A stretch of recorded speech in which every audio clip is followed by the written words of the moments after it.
Hey friends, hey family. Hey, I wanted to come back and share a few things about some of the breakthroughs and insights and some of the threads I'm just following and weaving and reweaving into my tapestry of wholeness that I am. I got a lot of huge breakthroughs and insights and redirecting attention and redirecting my energy and nurturing and enjoying and focusing on things that I love and things that I love about my life, because it is my life to make what I make of it. It's been given to me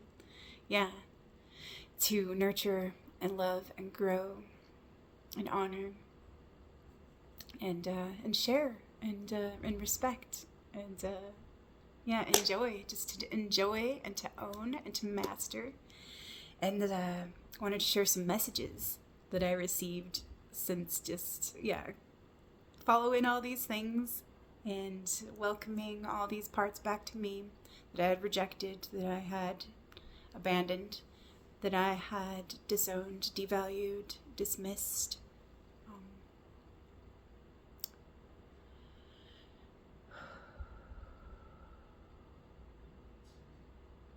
Didn't have room in my own home for them.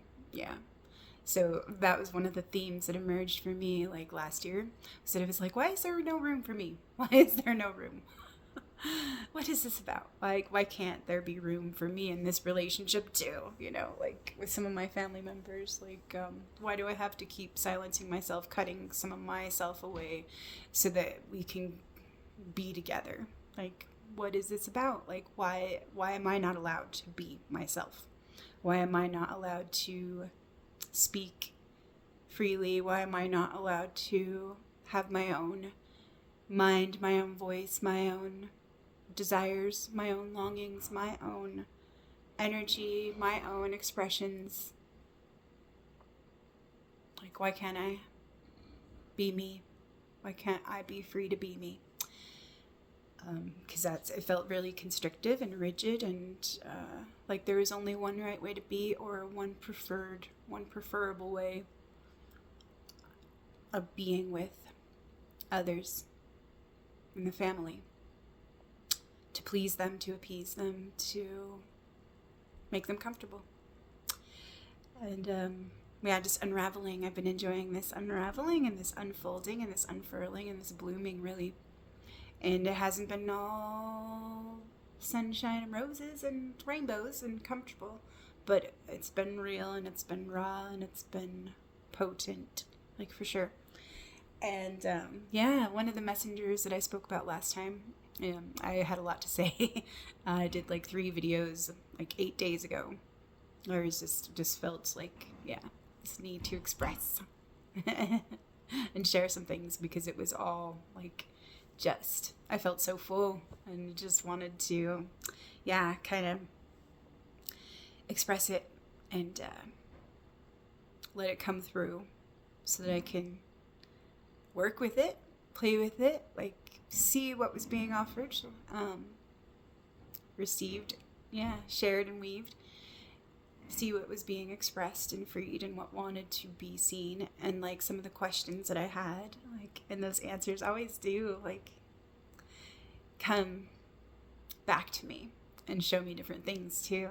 And it's awesome the way that it happens. It just does. If I just give them space, I ask a question not attached to like what the answer will be, but just having the space, because there could be several answers, like, and like, and was, as I'm focusing on one thing, I noticed too that I notice my noticing that other people have noticed certain things and they have brought it to their attention or bringing it to my attention.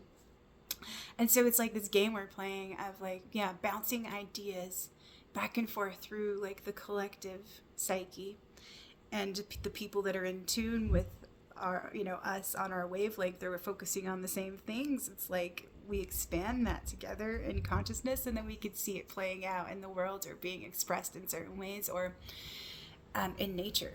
And just some of these examples with the spirit totems that I mentioned in number 3 from 8 days ago was alligator and hawk and whale and deer. And there was a few more that were really coming up, but I only mentioned a few. I read a few from medicine cards and some of those things that I was working through. And calling on these allies and these holders of medicine that are part of Mother Earth's emotional body and part of our ecosystem and environment and everything, like, and expressions of certain kinds of energy and intelligence and consciousness, like parts of our consciousness, like that take the form of animals on this planet, like, and have different relationships because of, it's all built on relationship. We're all in relationship with everything. And so it's really cool, like, to see this web of life and all of the threads and the strands within it, like, that all connect to everything, because everything contains and holds everything. And it's just so fun, like, to play with the animal companions and look at their medicine and look at their qualities and their energetics and the things that they can help us transform and work with and develop and master in our own lives, because we contain all of those energies as well. And it's interesting how they're expressed through each of us in each of our lives, or not expressed, or not acknowledged, So it's really fun and awesome to me. Like, this is getting super magical and, like, way more fun, like, now that changing the story and changing the identity from one of victim to one of creator and created, and creation, like, that is not separate, like, from anything, and is connected to everything, interconnected, and belonging to the whole that we're all a part of. And so it does make a big difference. It's a huge shift in including myself in that wholeness, where I was trained to exclude myself from that wholeness. And I even noticed, like, in my writing the last couple of years, and, like, even when I'm doing my text and stuff, I always have a hard time with the I. Like, I'll be, like, thinking instead of I'm thinking. Or maybe let's, but not, like, saying I'm, or, like, including myself. Like, I don't know what that's about, but I started writing differently, where I noticed where I was leaving I out. And maybe this is just a part where I just get to integrate that and include that, and maybe it will take another form later. So it's just interesting, like, this process, like, and we all have our own processes and our own ways of being and ways of awakening to ourselves and more of who we are. And so back to the animals and the teachers and the reflections and the companions and the beautiful, beautiful parts of creation that are here, like, to teach us so much about ourselves and to add so much richness to this story of life, through the many different expressions and the many different relationships that animals show us, like, more about us and who we are, and about themselves, and living from them for their own, like, for their own enjoyment and their own life and their own, like, for God's enjoyment and like, creativity and fertility, for all of this natural diversity and all these possibilities that could be because of all of these different expressions and the many forms that they take, and the many relationships that take place within this structure, and all the many different forms and different interplays and interchanges, because nature's always giving to itself. It's always a part of itself. It's always renewing. It's always regenerating itself when it's always seeking balance. But it's been interfered with a lot, and so if we just keep reinforcing, like, the imbalance through unconscious mechanisms, like because of the deficiency and overcompensation and all of that. Like, so it's funny coming back into balance. Like, it can feel a little strange when we're used to not being, in our natural state. It can feel very foreign and alien, and sometimes, we don't even know who we are anymore when we're going through like some of this process, because it is so different from what we've been told and what we've believed about ourselves or what we've identified with before. It can feel a little bit, we could feel a little lost, or temporarily like totally disconnected or isolated and separate, in some of this journey that we're taking, or the path that's unfolding for us. And so I've noticed a lot of different things lately, and it's so much fun, actually, and it's just so magical, and it's like the childlike wonder is like alive in me, and I just the novelty and the revelry and like the surprise and the adventure like factor is like a real thing when we're open to that, to receive. And just that the magical and mundane, they're part of the same thing, so we can totally it is interchangeable, and a lot can happen. A lot of magical things can happen if we're just receptive and present, like with what is, like with what's being presented to us or what's being given to us, instead of trying to like change it or resist it or whatever. It's just like, just receive and respond and notice different things, and listen to the messages and the expressions. Like, that life is always trying to get our attention, but maybe it's focused, or it's being taken in a way, or it's misdirected in certain ways because of what we have put importance around, or what it is we're taught that we need to be giving our important attention to. And it's pretty silly, because whatever we do give our attention to, it's actually we're helping to create more of that. And maybe we'll go into that a little bit more.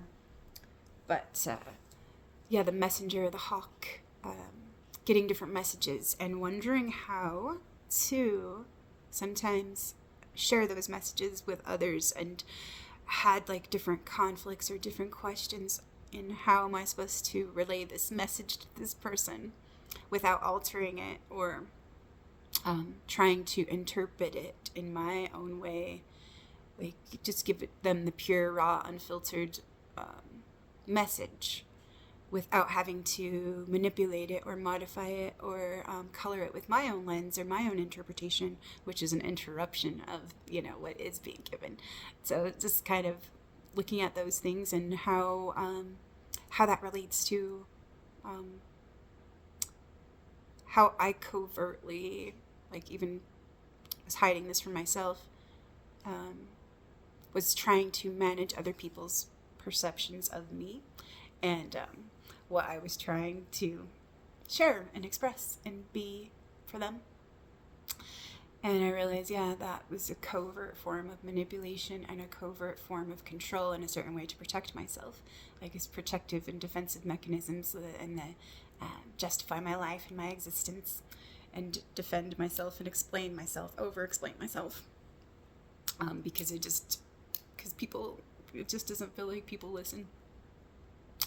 Or they're half listening, or they only selectively hear what they want to hear, or they have an overlaid description, and so it's misinterpreted from the get-go, from where they are and what they have the capacity to receive, because their filters and their biases and their wounds and their narrative or their identity will only allow them to see things in a certain way. And so it was like, how do I fit myself into this, because I was a misfit, how do I make this fit? and because how do I make this fit for them? How do I make this fit into their construct or into their understanding, their frame of reference, their structure? And so I realized I don't need to do that anymore. And so hawk, yeah, has been a great ally and one of my favorite birds ever, that I've always been mesmerized by, and like the spiral dance in the sky of the hawk, and just how beautiful they are and graceful, and man, just always uplifting and inspiring, like me to reach to heights. It's the sky, and so just valued, like, for my own self, like such a great messenger and an animal totem.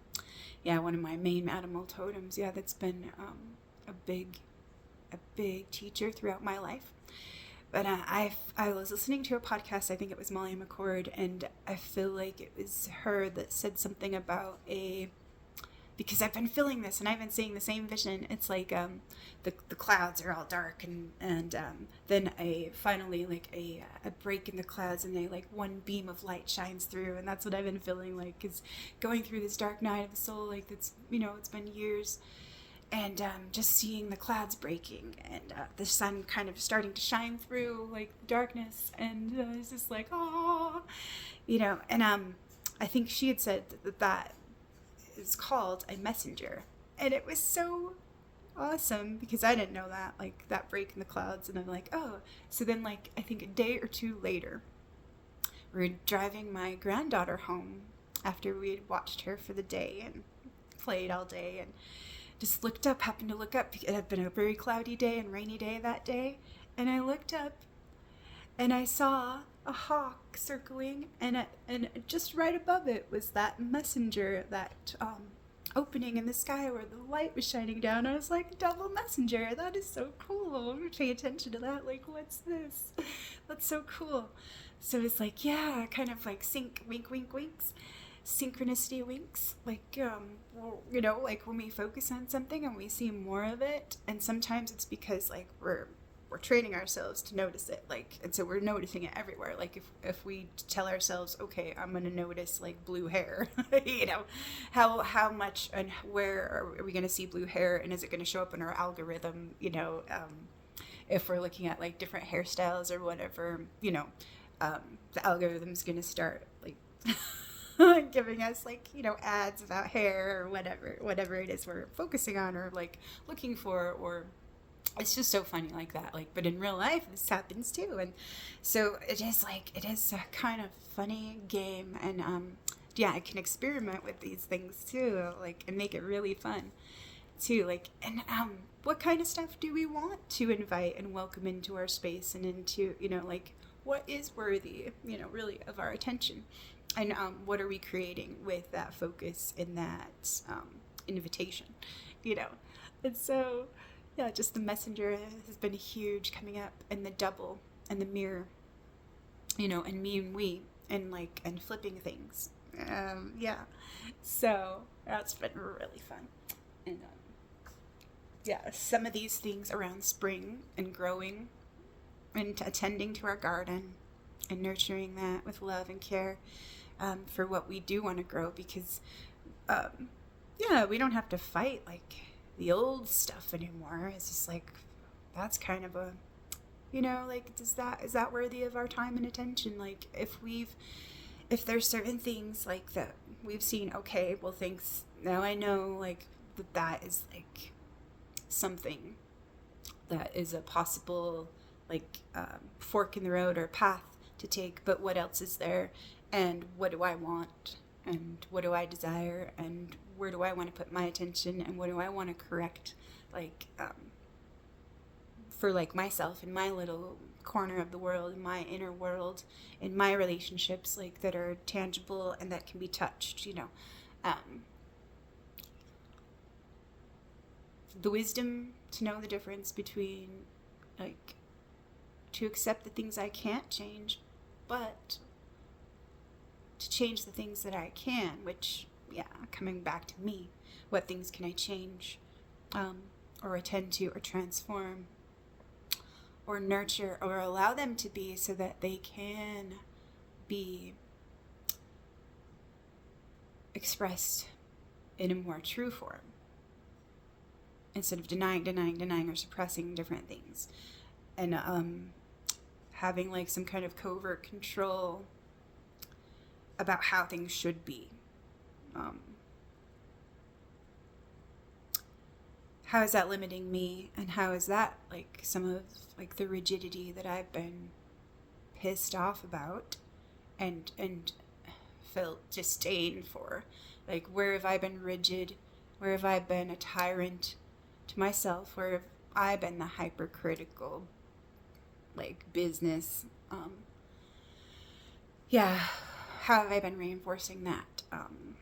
Yeah, because it was talking about flexibility and rigidity and patience. Yeah, and alligator medicine.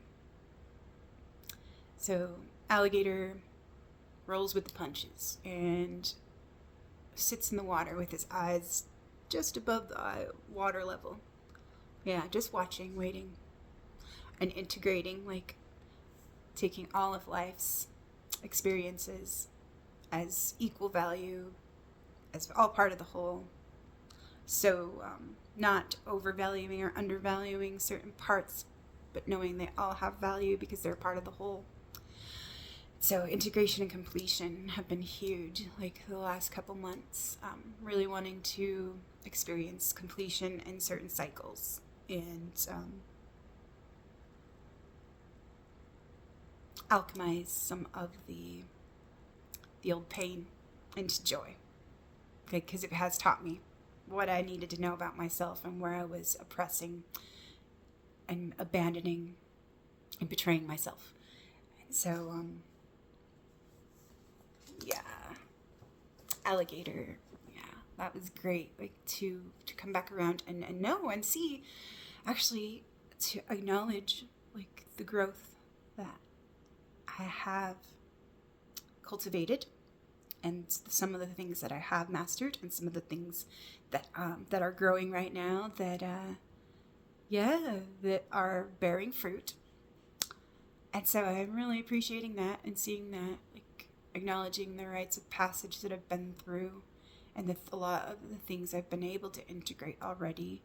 And then there's like cycles within cycles, that just all relate to each other and all connect to, a grand cycle. Yeah. So,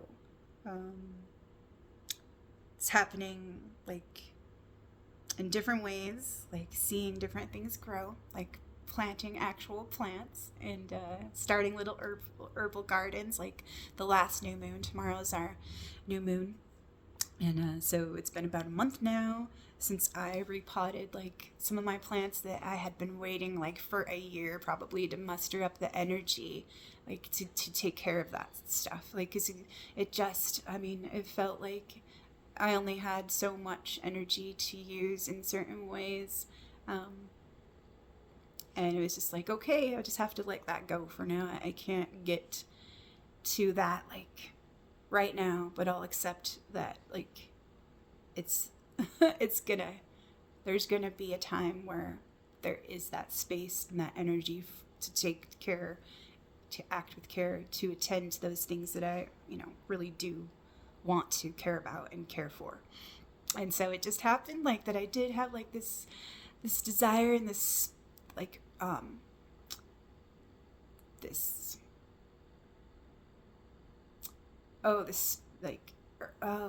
what is it, energy, like this energy surge. Yeah, surge, that's the word I was looking for. That just, this is what I want to do today, and it just made me so happy actually doing it. And I like repotted 13 plants, and then I started a little herb garden of like 5 little herbs and put them in the little nursery in the little room. And it's because that's the room that gets the most sun and everything. And I thought it would be great for those little plants, and to have the littles help me like and then watch them grow together and just like enjoy that together. So fun. Just love that. And just love working with the plants again, and just plants and the animals. Yeah, and the friends, and being a friend to life, and life's a friend to me, and like enjoying this friendship that I have cultivated with life and life with me, honoring life, and yeah, loving life and loving my life and feeling loved by life. Yeah, so living my life in love, and inviting that love, and in the morning too, like starting to, before I get up out of bed, like I invite love, joy, patience, and fun, and surprises, and wonder, and um, yeah, connection, all those things, like just, yeah, whatever feels like wants to be included and invited in that day, and like what I want to invite in, and just focus on that day, like inviting that consciously, intentionally inviting that, and whatever else needs to be a part of that, to be part of the mix, be part of the recipe. Yeah, that is also like included in like the invitation of like fullness and wholeness, like to be expressed, to be authentic, to yeah, to just enjoy and appreciate like all of it. And so let's see. Okay, little herb garden: basil, cilantro, sage, and thyme, parsley. The cilantro sprouted nicely, and the parsley and sage are just barely sprouting and appearing. That was on the 17th. They're emerging, and the other ones are still taking their time. So the basil and the thyme,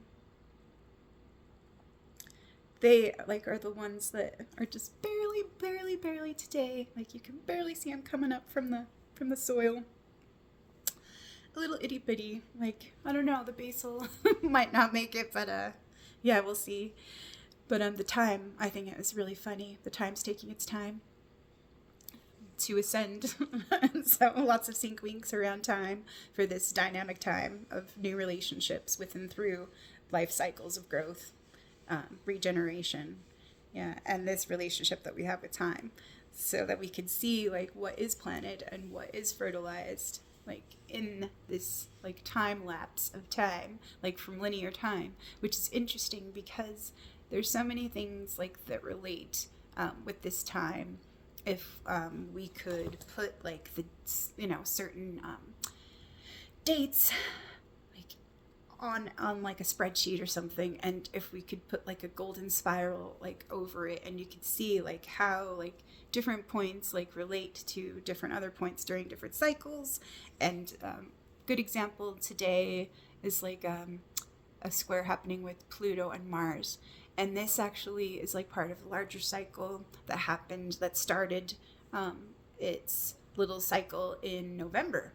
And so like in the beginning of November, there were some certain things going on that were really, really freaking devastatingly harsh for me, like in all of these different relationships that were close to me, my core relationships, certain things that needed to be addressed and that needed to be seen. So they came up, and it was a harsh teacher. To show me where I'd been like disallowing me, and disallowing certain aspects, and disallowing certain needs, and disallowing certain desires, and falling into passive aggressive patterns and like covert manipulation and different things like that, with myself and the other in relationship with me. And so I got to see like how painful that was, like playing out that game, and it needed to come up that way to grab my attention so that I could respond to it with love and care, and see like what was going on within me, and how I could like correct that with care, and show up for me without self-abandoning, and without needing an external person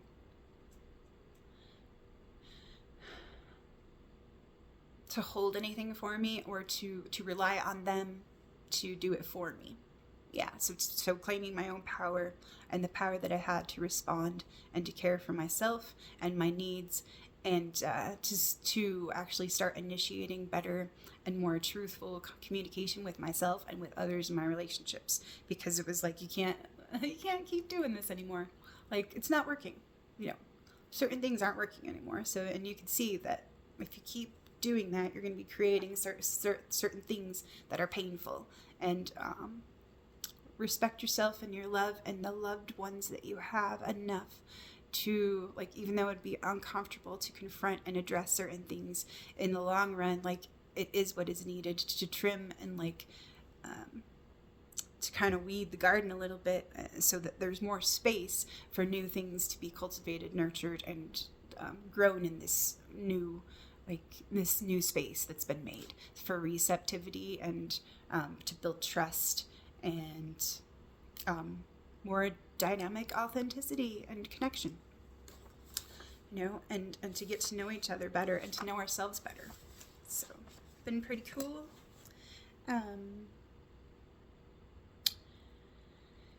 So, new relationships and regeneration, fertility, the egg, the seed, the fruit, the tree, the body, the spirit, the soul, the mind, the body, heart, psyche and her sisters, which that is a huge myth that's been coming up for me lately, because, like, that was one of my favorite books as a teenager and young adult, was Till We Have Faces, and that it holds a lot of different archetypal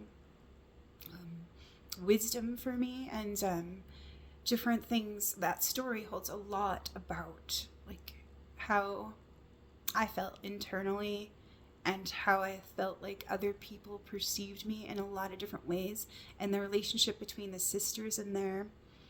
Wow, that was huge for me. Maybe I'll share more about it, like, another time, but, like, just these themes about, like, the king and the queen, and, like, the god or the monster, and the husband, and seeing different worlds that her family was unable to see, and thought that she was crazy or taken over by something else, or different things like that, like feeling love for her old family, but knowing that they couldn't come with her on her journey, and then, like, how her sisters, they did love her, but they wanted to possess her in certain ways,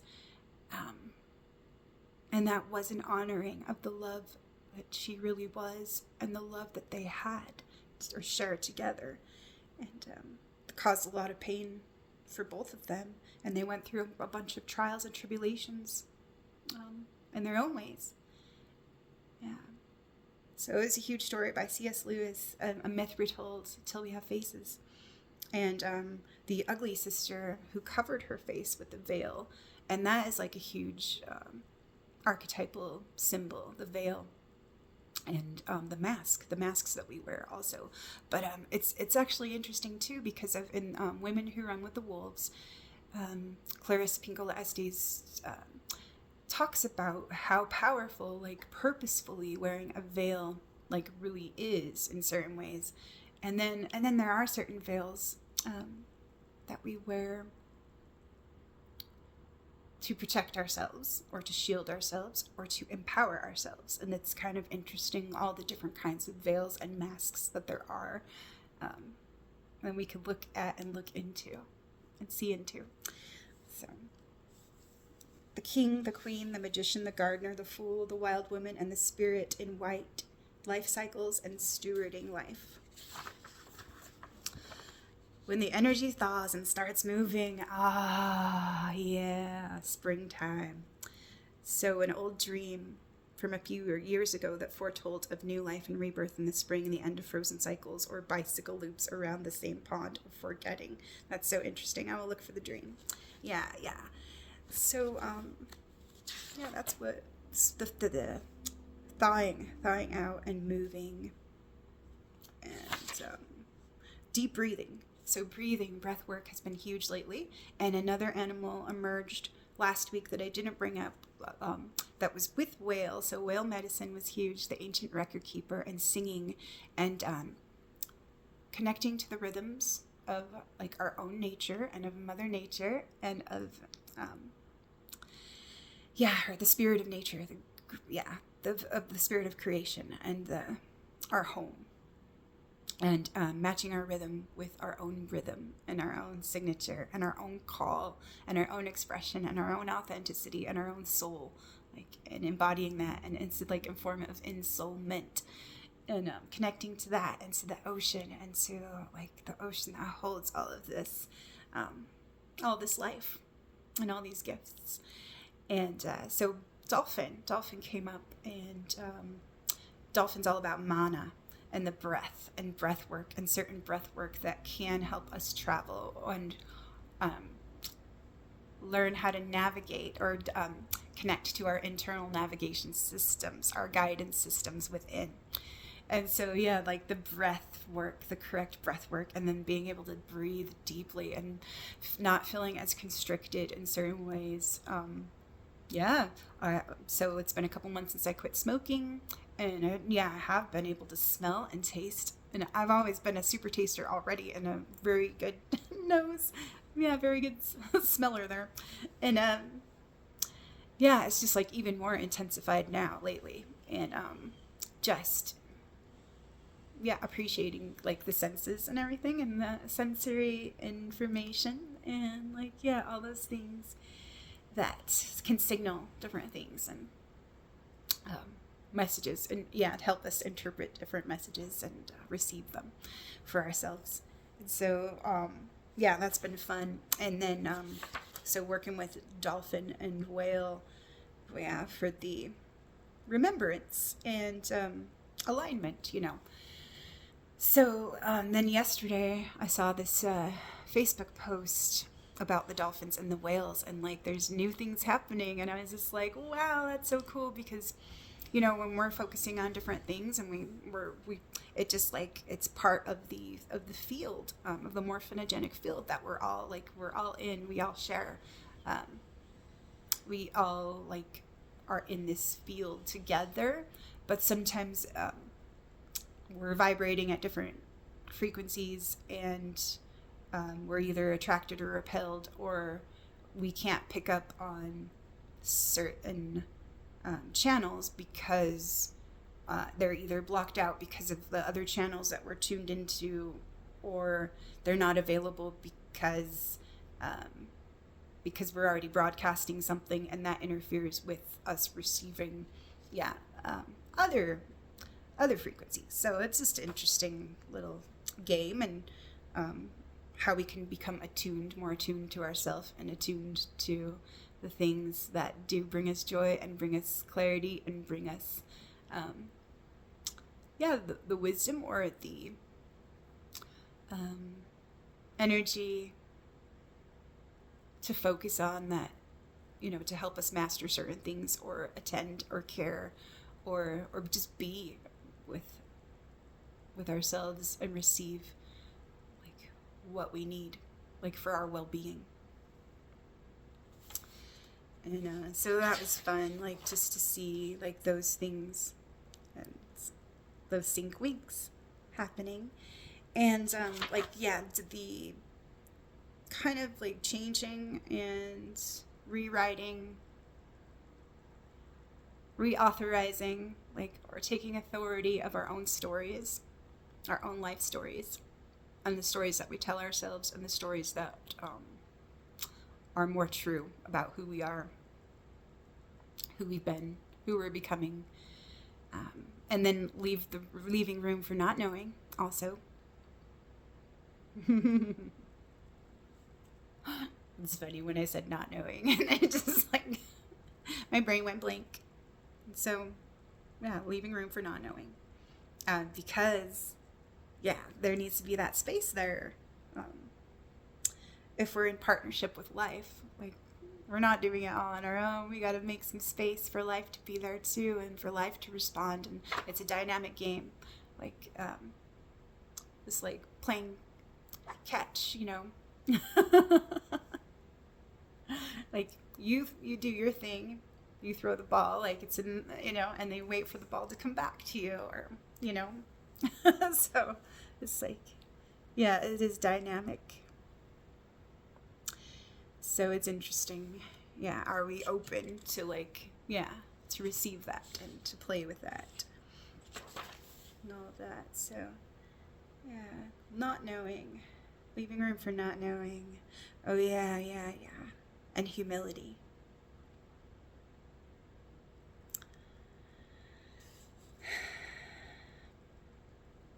Because we like to think we're so smart and aware and informed, but yeah, sometimes that's not always the case, or we might be misinformed or disinformed or informed maliciously, to, yeah, as a form of manipulation.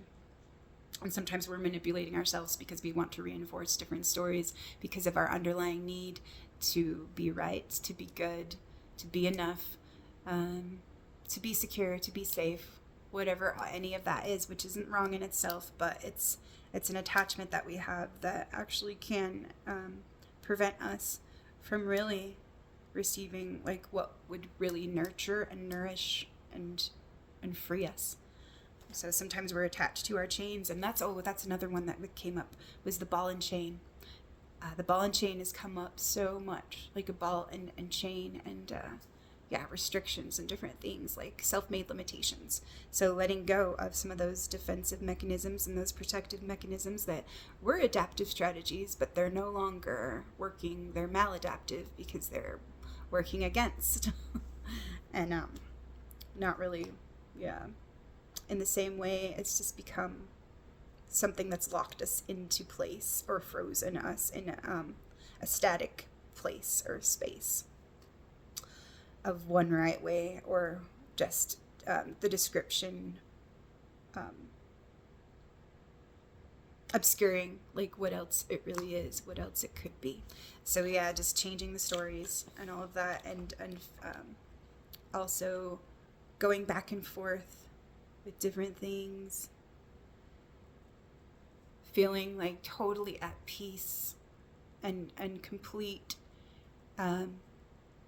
with how things are, and accepting like certain relationships are never going to be the same, or they're just not viable anymore, and feeling like okay and peaceful and complete with that one day, but then the next day feeling like really upset and angry again, and feeling like, okay, I don't know why this is coming back up again, like in this way, in this intensity. And it's just like, just start to observe, like, is this like a program, or is this like an addiction for me to go back into these feelings, so that, yeah, I can get my fix and fix, yeah, what needs to be fixed, or is it like a part of a fix, you know? So just kind of paying attention to that. And while I was feeling like angry again, and I didn't want to feel that, but it was just like, okay, this is coming up again. What do I need? Like, what is it offering me? What kind of energy do I get to reclaim, or reframe around this story? And yeah, so it's just helping me see different things, like why it keeps emerging again, like where I feel like it's all like resolved, you know, like I understand like the whys, hows, and all that, but then it just comes up again, and like there's a part of me that wants to grab onto it and feel the self-pity, the self-importance, and the superiority around it, because of the inferiority that is like driving it. And so sitting with anger and disgust, contempt, resentment, disillusionment, betrayal, outrage, incredulity, disdain, shock, animosity, irritation, dislike, hatred. Do I like really hate her? No, I don't, but I hate how she made me feel, and what she, the light that she cast me in, and just the role that I didn't want to play in, and all of that. Intolerance, false guilt, resistance, judgment, condemnation, impatience, aggravation, the boiling point, the breaking point, and the closed fists. Better and lesser than, comparison, false metrics, defensive mechanisms, and pointing the other as the enemy, the persecutor. Yeah, the wrong one. And so, like, and feeling those feelings all over again of the family mobbing in 2020, and like different strategies that were used and that were unconscious and like that were meant to, yeah, inflate certain things and deflate other things. And then the self-righteous, know-it-all, pompous assholes, judge, jury, executioners, persecutors, mob mentality, who believe they're so on the up and up, virtuous moralism, perfectionistic phantoms who can do no wrong. So there's a story, an aspect, an agenda, yeah, to make her the wrong one, to make it okay. And so I'll go into this a little bit more later. But one thing that came up, I couldn't sleep last night for a minute, and so I opened up the Goddess Power Oracle, and Kali came up. And basically, this one is like a liberation message, and it's about changing our own story and changing from the victim mindset to liberate ourselves, like from those chains. Empowerment message 26. You're being invited by the Hindu goddess of liberation and revolution, Kali, to address the aspects in your own shadow nature that have held you hostage to old ideas that no longer serve you or serve who you want to become.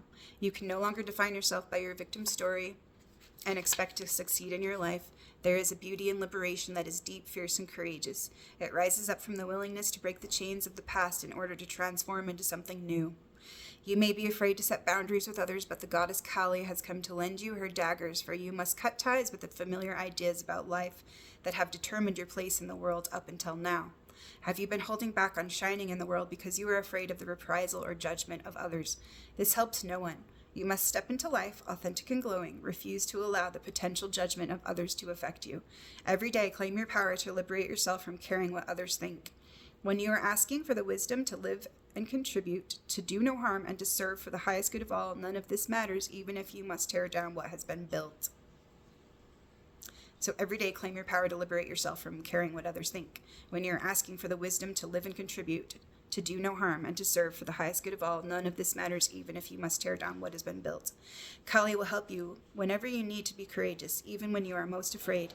Be fierce and be loving and be willing to learn. Life will respond in miraculous ways. The alignment message is, when resentment and anger fester below the surface, the unprocessed emotions simmer until they boil over. It's easy to project anger, envy, and ancient inherited rage on others we perceive as the source of our discontent. When something triggers these emotions, we can project onto strangers as well as the people closest to us.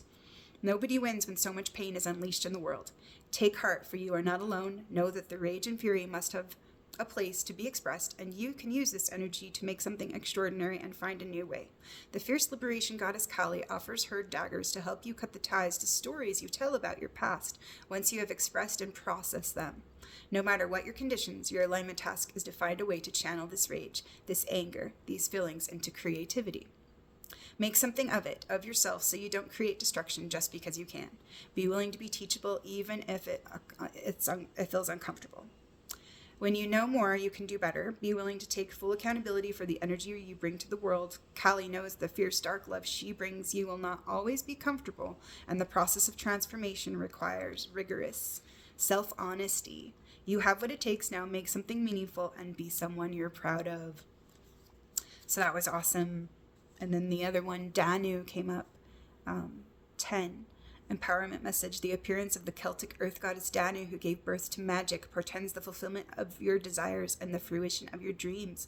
Whatever it is that you're inquiring about, Danu gives her assurance that you're in the process of becoming. Now is the time to trust that whatever you have planted, planned, and worked toward is being lovingly birthed. All you need to do is stay with the flow of events and be ready for your next opportunity. Everything has its perfect season, just as fallow ground carries the promise of new life that appears again in the spring, as if magically bidden from the invisible to the visible. Danu offers her promise of grounded assurance. And then the alignment message is, there are days when you wonder if you're on the right track, if your dreams are valid, if you have what it takes to show up and shine. You may have hit a dry spell where it appears that nothing is happening, and it makes you doubt yourself. When this earth goddess appears, she is reminding you of the promise of life, of new life. Just as fields are often left purposely fallow, perhaps the seeming dry spell of yours is really a preparation time. Under the ground of your visible life lies a stream of abundance that is feeding the roots of the seedlings of your intentions planted in your field of dreams. Go about your day-to-day life with faith. Danu assures you that the form of your desires will show up in divine timing in an even more magical way than you could imagine. So that's awesome. Those two goddesses that popped up about the coming, and also, honoring the energy and what we bring out into the world, and the destructiveness that can happen if we're not directing our energy in creative ways and in nurturing ways and supportive ways that support our lives. And that relates to Spider, the Weaver, that came up last week as well. That sometimes, we can get a little destructive in certain ways when we suppress our creativity and our desires, and when we're being run by old programs and old stories. And so that's pretty awesome. And I do have more journal sharing to share around these things that I wrote a couple days ago, and they relate beautifully with these themes. I've been kind of working with and working through and working in. So it's been fun, and thanks for listening. And it's been a fun, wondrous, magical ride, and I'm looking forward to